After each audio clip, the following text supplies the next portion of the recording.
30টা নেন কেন ওটা কয়জন 4জন 5জন 6জন আছে আমরা কত থেকে দিচ্ছি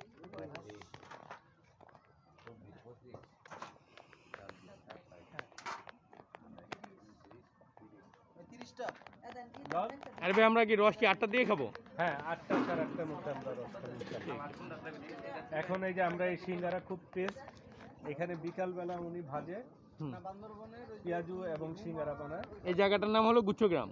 গুচ্ছগ্রাম এটা এরশাদের সময় এইটাকে যারা বাস্তুহীন ছিল তাদেরকে এখানে জায়গা দেওয়া হয়েছে, এই কারণে গুচ্ছগ্রাম। ভাই সুন্দর আমাদের সার্ভ করার জন্য নিয়ে আসছে। আরিফ ভাই এখন আমাদের সার্ভ করবে।